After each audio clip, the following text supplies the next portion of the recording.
Unified 911, anong matutulong namin sa'yo? Anya ti maitulong mi ken kahapon. Anong may tatabang ko sa Unsay imo? akong ikatabang nimo? Ngini makadabang na misal ka no. Sa anumang wika o dialekto, may tulong na darating sa iyo.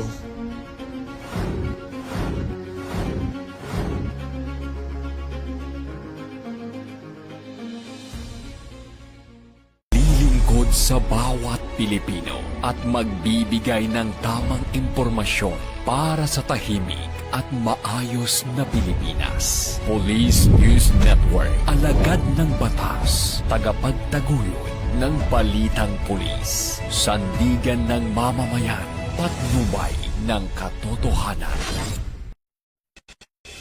La Campo Crame, maghahatid ng pinakahuling kaganapan at nagbabagang balita. Ito ang PNN Police News Network.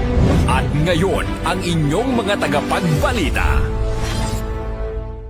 Magandang araw, Bagong Pilipinas. Ako ang inyong alagad ng batas, tagataguyod ng Balitang Pulis. Patrolwoman Jenny Dolor Mabayaw mula sa Eastern Police District ng NCRPO. Maghahatid sa inyo ng tamang balita, kwento ng pulis at serbisyo para sa mamamayan. At ito ang PNP News Online, ang pangunahing balita ng Police News Network. Alagad ng batas, tagataguyod ng Balitang Pulis.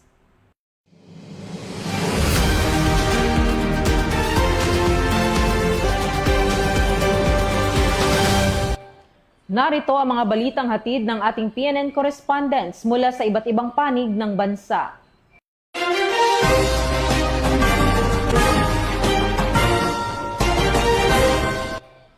Nakibahagi ang Police Regional Office 10 sa pagdiriwang ng ika-31st Police Community Relations Month bilang pagpapakita ng patuloy na pagpapalakas ng ugnayan sa komunidad at pagsusulong ng aktibong pakikipagtulungan ng mamamayan sa pagpapanatili ng kapayapaan at kaayusan sa komunidad.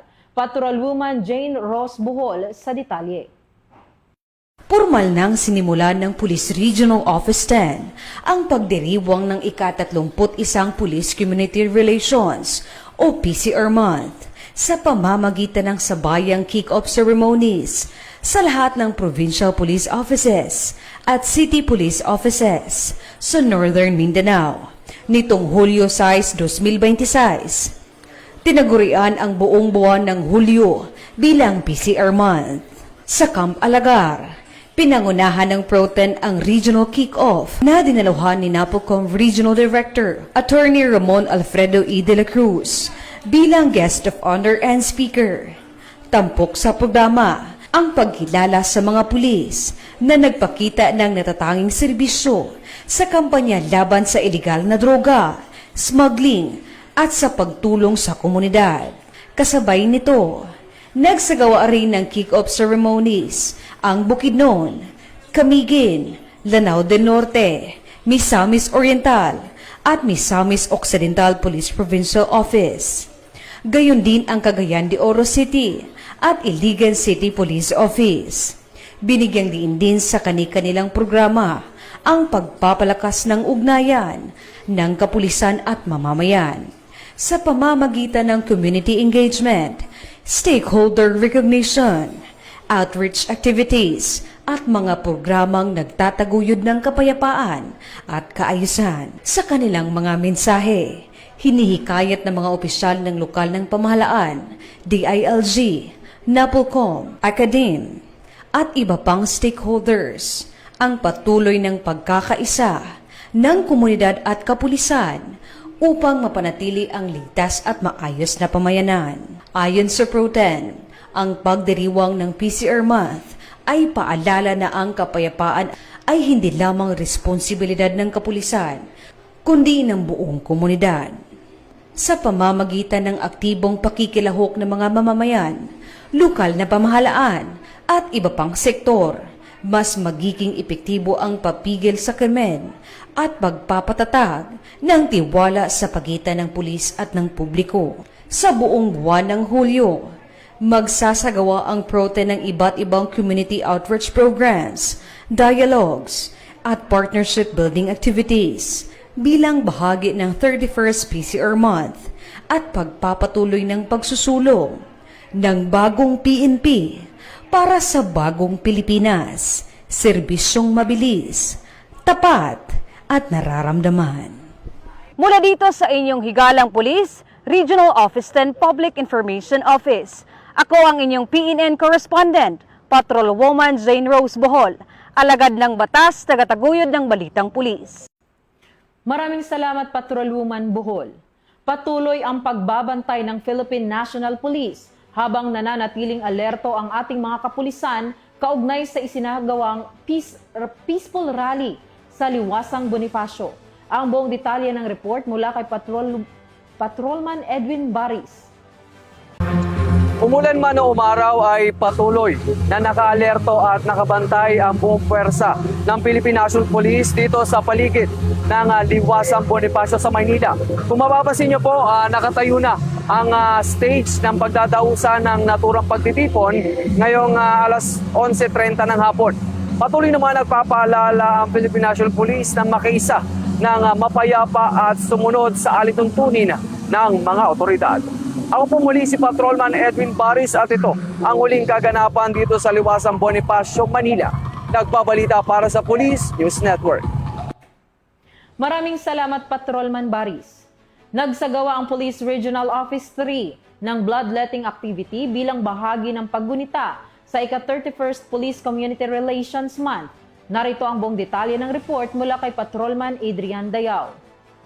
Bilang bahagi ng pagdiriwang ng Police Community Relations Month, nagsagawa ang Police Regional Office 3 ng isang bloodletting activity sa Camp Captain Julian, Olivas, City of San Fernando, Pampanga. Isinagawang aktibidad katuwang ang Jose B. Lingad Memorial Regional Hospital na naglalayong makalikom ng sapat na dugo upang makatulong sa mga pasyenteng nangangailangan ng agarang blood transfusion. Sa pamamagitan ng bloodletting activity, muling ipinakita ng Police Regional Office 3 ang dedikasyon nito sa paglilingkod sa komunidad, hindi lamang sa pagpapanatili ng kapayapaan at kaisan, kundi maging sa pagsusulong ng malasakit, voluntaryong paglilingkod at pagtulong sa pagligtas ng buhay. Ito ang patunay na sa ilalim ng bagong PNP para sa bagong Pilipinas, patuloy na isinusulong ng kapulisan ang serbisyong mabilis, tapat at nararamdaman. Mula po dito sa tanggapan ng Pambansang Kapulisan ng Pilipinas, ako po si Patrolman Adrian Dayao nagpapalita para sa Police News Network, alagad ng batas, tagataguyod ng balitang pulis.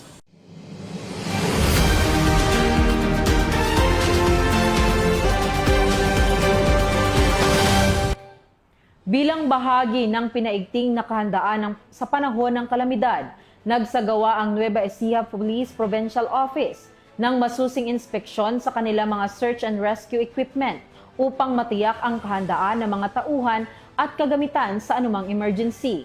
Muling ibabalita yan ni Patrolman Adrian Dayao. Ipinakita ng Nueva Ecija Police Provincial Office ang kahandaan nito sa pagtugon sa mga sakuna sa pamamagitan ng inspeksyon ng search and rescue equipment na isinagawa sa Camp General Mariano N. Llanera sa Cabanatuan City. Pinangunahan ni Police Colonel Richie R. Clarabal, Provincial Director ng Nueva Ecija Police Provincial Office, ang aktibidad na layuning tiyakin ang kahandaan at maayos na kondisyon ng search and rescue equipment at personnel na maaring i-deploy sa oras ng emergency at kalamidad. Kabilang sa mga sinuri ang mga SAR boxes na may medical at emergency rescue supply, life-saving equipment, communication devices, at mobility asset. Sa kanyang mensahe, sinabi ni Police Colonel Clarabal, ang paghahanda sa sakuna ay hindi lamang isang obligasyon kundi isang pagpapakita ng tunay na malasakit sa kaligtasan ng komunidad. Hinihikayat din niya ang lahat ng personnel na tiyaking laging nasa maayos na kondisyon, pati na ang kanilang kagamitan, updated ang disaster response plan, at matatag ang koordinasyon sa mga lokal na pamahalaan at disaster management offices. Mula po dito sa tanggapan ng Pambansang Kapulisan ng Pilipinas, ako po si Patrolman Adrian Dayao nagpapalita para sa Police News Network, alagad ng batas, tagataguyod ng balitang pulis.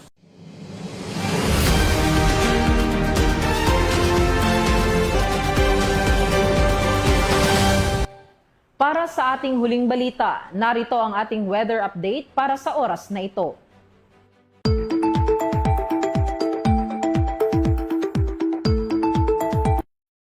Nanatiling nakakaapekto ang southwest monsoon o habagat sa malaking bahagi ng bansa. Ayon sa weather bulletin, inaasahan ang paminsan-minsan hanggang malakas na pag-ulan na may kasamang pagkulog at pagkidlat sa mga apektadong lugar. Sa loob ng susunod na 24 oras, posibleng makaranas na katamtaman hanggang malakas na pag-ulan na maaaring magdulot ng pagbaha sa mga mababang lugar at pagguho ng lupa sa mga bulubunduking lugar. Pinapayuhan din ang mga residente na manatiling alerto at sundin ang mga abiso ng lokal na pamahalaan. Paalala sa publiko laging makinig sa mga anunsyo at opisyal na abiso ng Pag-asa at manatiling alerto.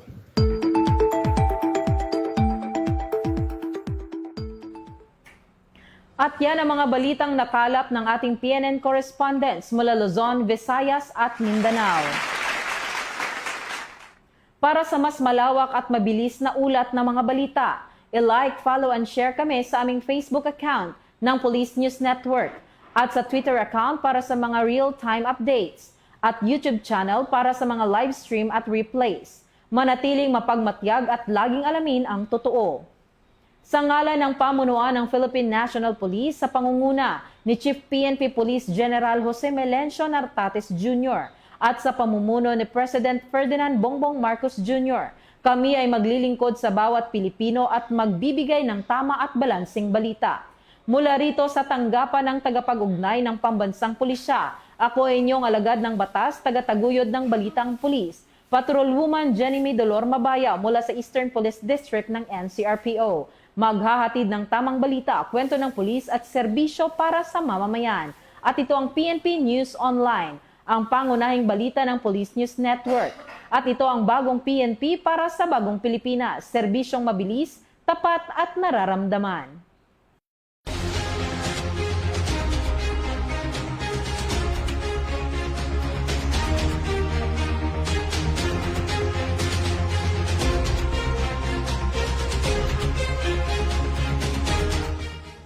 Police News Network, alagad ng batas, tagapagtaguyod ng balitang pulis.